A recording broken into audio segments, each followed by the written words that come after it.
Hi everybody, if you don't know me already, my name is Kaylee. I am a gut health nutrition coach. I help people to overcome chronic gut and digestive issues using the principles of ancestral nutrition as well as some other holistic health principles. So yeah, in today's video, I'm going to be talking about the truth about vitamins and supplements. So basically, are they helpful? Are they harmful? Which ones are good? Which ones are bad? Should you eat them? Or not eat them, but should you take them? Should you, do you need them to get all your nutrients in? That's what I'm going to be talking about. So if you've ever wondered about this and you want to make sure that you're really getting all your nutrients in and that you have a solid routine down for that, then keep on watching. And before we get too far into the video, I just want to let you know that I actually just created a free training that is all about diet and lifestyle tips to get steady energy and a clear mind. So basically, if you get afternoon crashes, brain fog, just feel like low energy throughout the day, then this training is super helpful. It gives you 5 tips to just overcome that for good. And this training is available exclusively in my Facebook group. So after this video, if that's something you're interested in, go down in the description and click that link to join my Facebook group, and you'll get access to the free training and all the other free trainings that I share only in my Facebook group. So basically, back to the video. Let's see. So I'm gonna go over what first. Let's talk about vitamins and supplements. Then we're going to talk about, are they good for you? Do you need them? And is there a better way to get your nutrients in? So first, let's go over the main problems with supplements and vitamins. So the first main problem is nutrient form. So basically, nutrients can exist in different forms. So like vitamin A can be beta carotenes, which are technically the precursor to retinol vitamin A, which is a different form. Omega-3 can be the plant form or the animal form of omega-3. Vitamin K can be K1 or K2. Vitamin D can be D2, D3. So basically there's these different forms. And oftentimes in supplements, they don't use the right form that we need. When there are 2 forms, typically what happens is the plant form has to be converted into the animal form for us to use it. We're generally not great converters. We'll be able to convert some, but it's much more efficient when we just go to the animal that already converted it for us and get the animal form and use that straight away. So the problem in supplements is they often use these plant forms that we then have to convert and don't end up converting a lot. It's often cheaper to use these poor forms. They also use a lot of synthetic vitamins. So again, that's not the most usable form for us. Another big issue with supplements is competing and complementary nutrients are not always considered when supplements are made. So basically in our body, a lot of nutrients compete for what's called a binding site. Basically, it's like, think of it like a door to go from our intestines into our bloodstream and then be able to be moved around the body and go where it needs to be. They're kind of like competing for this door to enter. And basically, there's only so many doors that can let certain ones in. So if you flood your body with tons and tons of calcium, then a lot of calcium is going to get through these doors. But the other nutrients that use the same doors, like iron, might not get a chance to squeeze in there, and then you can get iron deficiency, or vice versa. If you're flooding your body with a bunch of iron, you can get calcium deficiency. So when we blindly take a supplement like, oh, I've heard iron's good for you, I'm going to take an iron supplement, you actually end up causing a lot of secondhand deficiencies a lot of the time. So like calcium and magnesium are just 2 examples. There's other ones that compete, but I don't have it all memorized off the top of my head. But so you can create nutrient deficiencies. And then another problem along the same notes is that nutrients actually need other nutrients to be absorbed sometimes. So let's take iron. Iron needs vitamin A and vitamin C to be absorbed into your body, and then it needs copper to function properly once it's inside your body as well. So again, if you're taking a bunch of iron supplements, but you're not getting enough vitamin A, copper, and vitamin C, then you're not actually going to be able to absorb and use a lot of that iron. So sometimes people are confused why their blood results still say that they're anemic even if they're taking iron, if they still have low ferritin or hemoglobin or that kind of stuff. Sometimes it's because you don't have the right complementary nutrients. And these are just some examples but this exists like for so many different nutrients. Like, you really need the right ones with the right ones to make sure they're being absorbed. And you don't want to flood your body with too much of one, because it can create deficiencies. And I'm going to explain later how to avoid this and some simple tricks to make sure you don't do this on accident. But I just wanted to address that is a big concern with supplements. Another one is the bioavailability. So this means how much you can absorb. So the other factors I talked about definitely influence this, but basically, if you're taking a bunch at once, it's not all going to be able to be absorbed. If it's in the wrong form, that can cause issues. The plant forms are usually less bioavailable than the animal forms of nutrients. If you've ever heard the term like expensive pee with vitamins, this is why. You end up peeing out a lot of the vitamins that you're taking anyway. Again, nutrients need complementing nutrients to be able to be absorbed. So if you don't have this quite right, then you're going to end up wasting a lot too. So yeah, basically you just don't always absorb everything that you're taking in, or even very much of it. So that's another issue. And the quality of the supplement definitely influences all of these too, which I'll get into more later. I know I'm talking about a lot of negatives, but it's not all negative. There is a positive side to some. Another issue is a lot of these cheap supplement brands, the ones where the price is too good to be true, are cut with cheaper ingredients. Baby powder and chalk are like the most common ones that I've heard of. But yeah, sometimes not everything in the little capsule is a vitamin. It might be something that's just a filler ingredient to kind of make it look better. Let's see. Yeah, those are the main problems that I see with supplements. And then now I just want to touch on the worst supplements, the ones that you should definitely avoid. And that's going to be multivitamins is one. And this actually includes most prenatals as well. And the reason I hate on multivitamins is because it's not tailored to you at all. So it's really prone to causing a bunch of deficiencies pretty much. Yeah, it's not tailored at all to your diet. So it's kind of just a random bunch of nutrients that maybe a bunch of people are nutrient deficient in, but you might not necessarily be.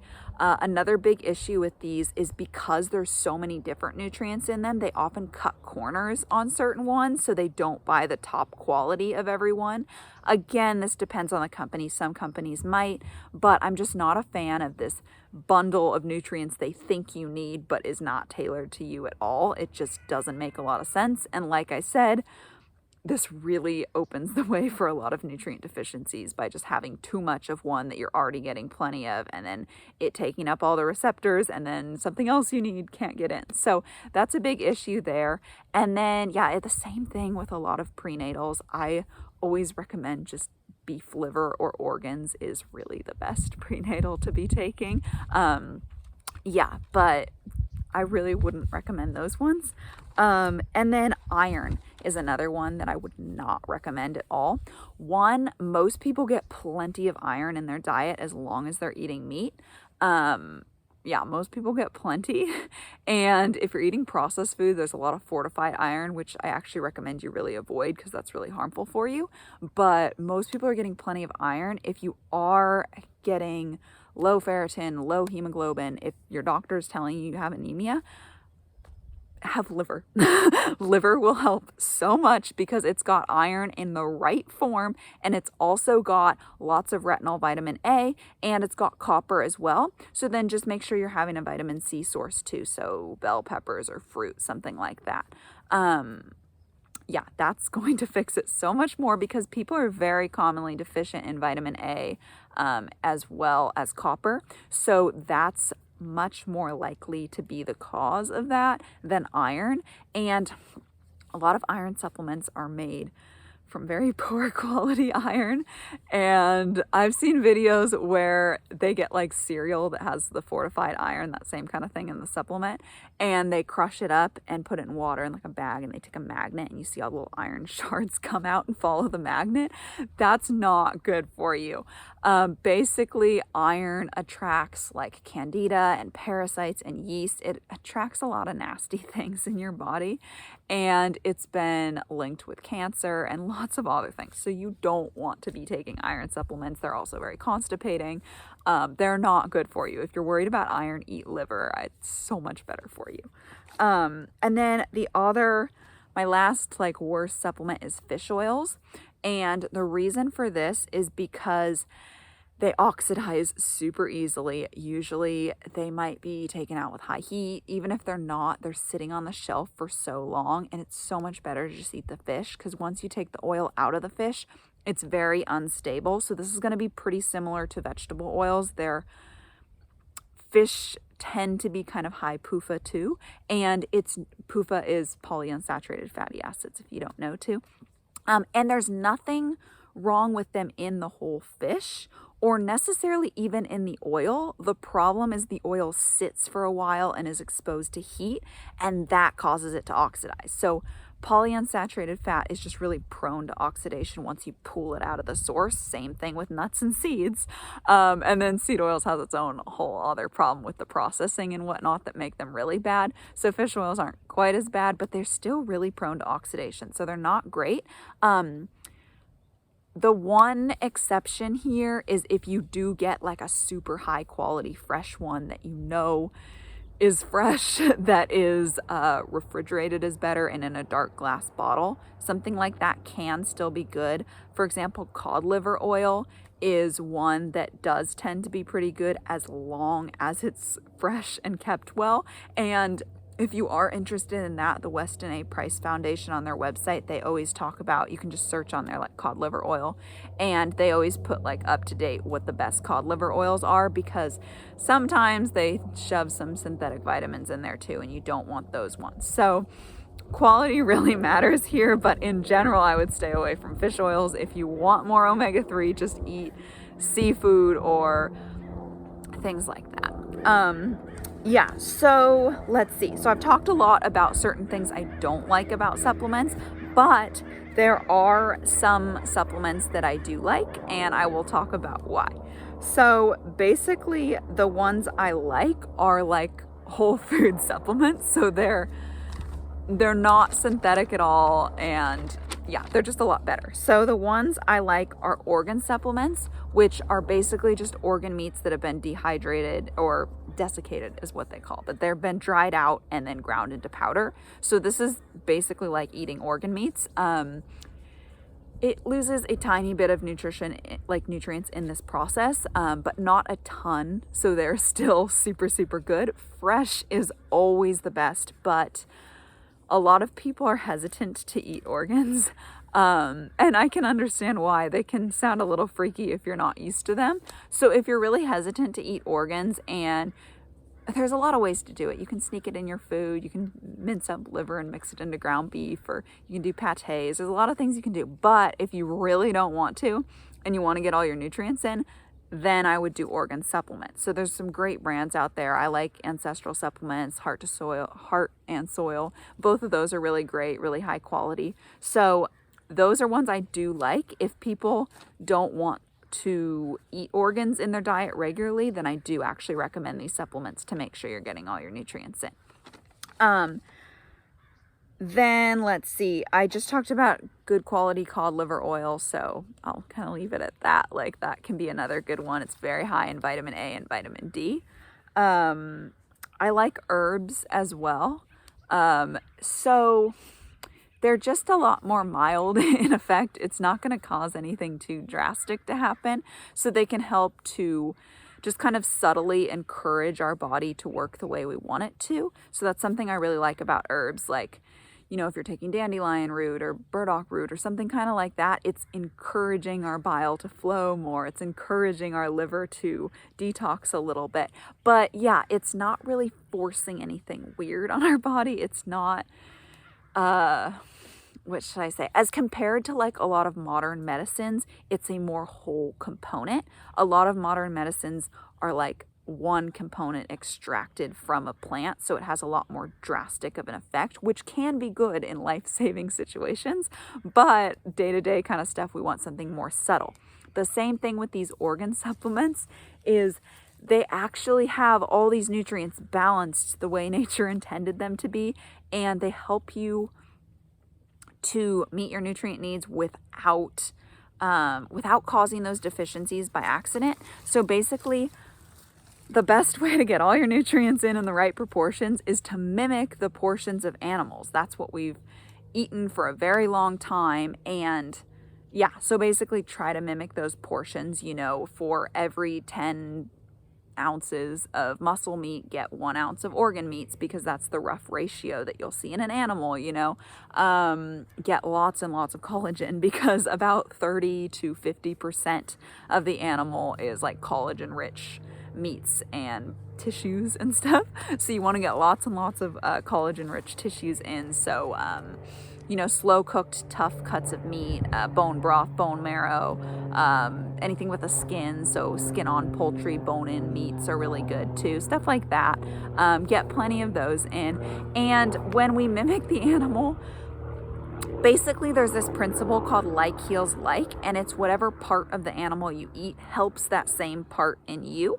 And the reason for it is because like a cow's heart is going to have all the nutrients that the cow needs to store in its heart to make the heart function and all that.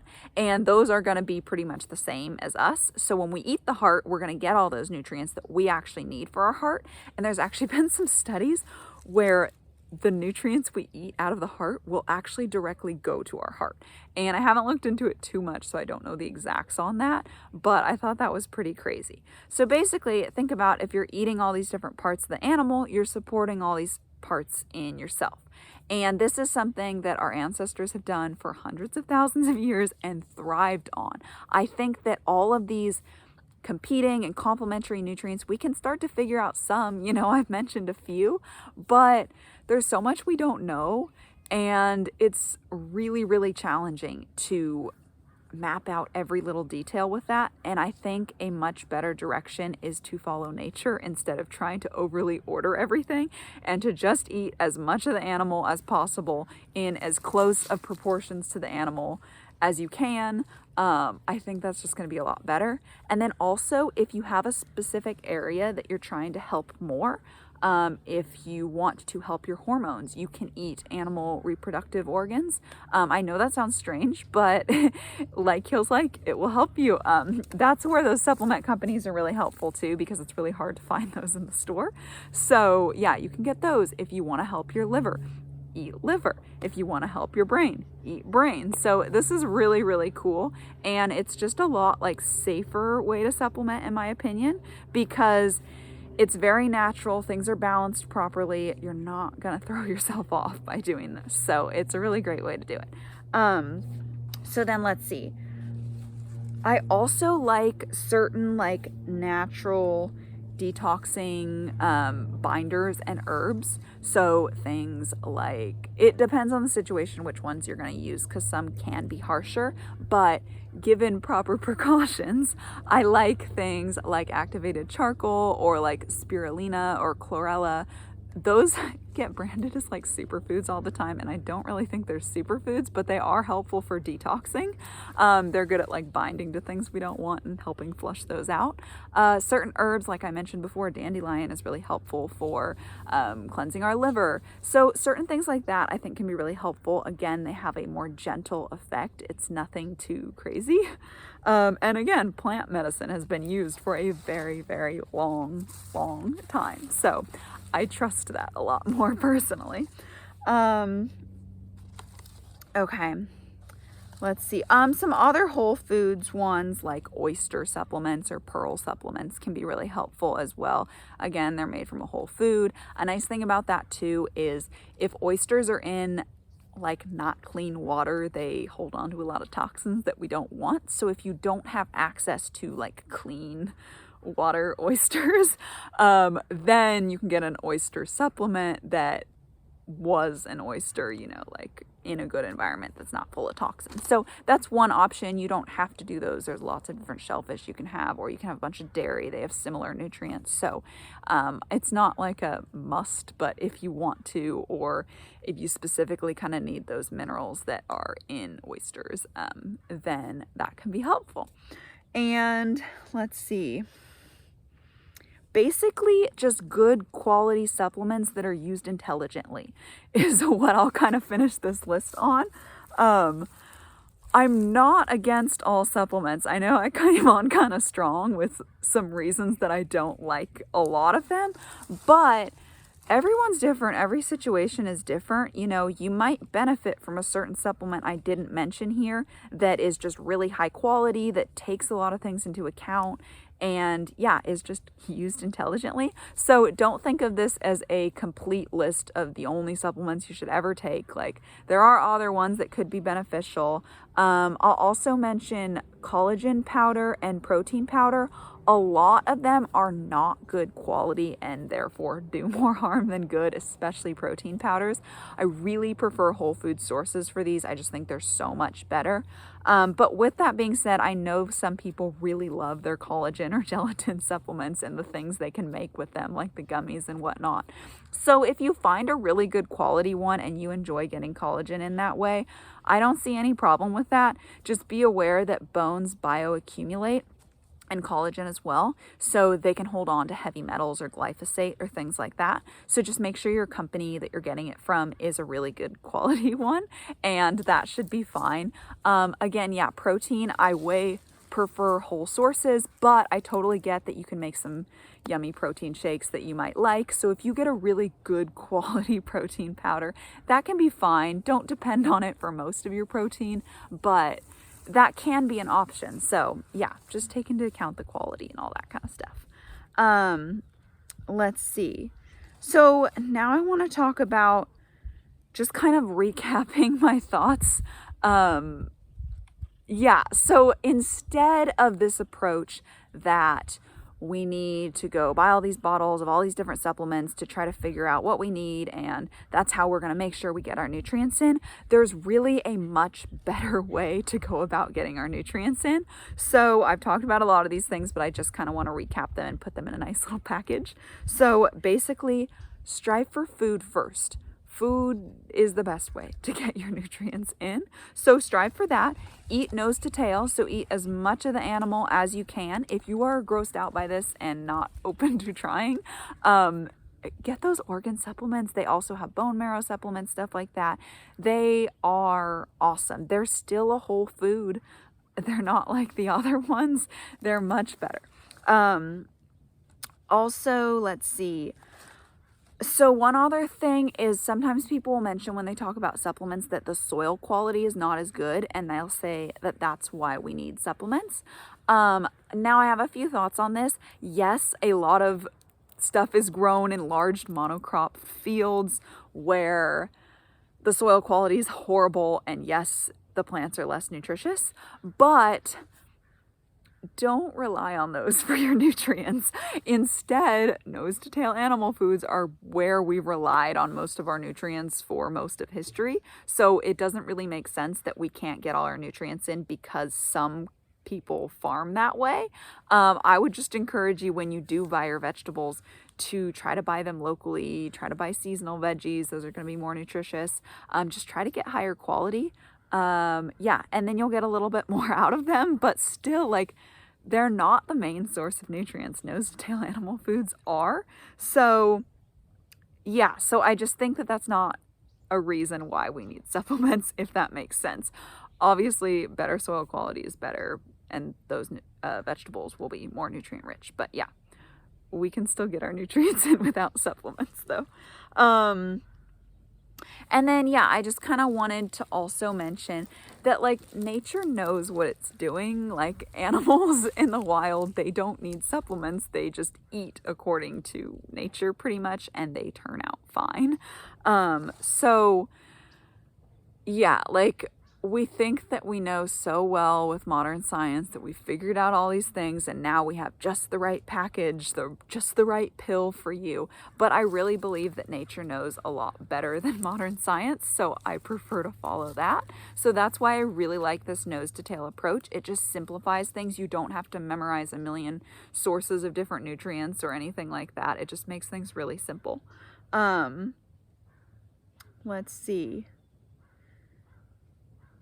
Yeah, so that's like pretty much it. I apologize if this one was a little rambly. Hopefully it made sense on my overall thoughts of supplements, what common problems there can be, what supplements are really bad to avoid, which supplements are a little better, and just kind of this natural nose to tail approach to getting all your nutrients in. I also wanted to mention that what I do personally is the natural nose to tail approach. I don't take any supplements. Every once in a while I'll take something like some herbs or something if I'm working on more of a cleanse, but yeah, I don't take supplements. I just eat the organ meats. I drink the bone broth. I buy the oxtail. I just had that for dinner the other night. So this works super, super well for me, and it works well for so many other people, and it has for so long.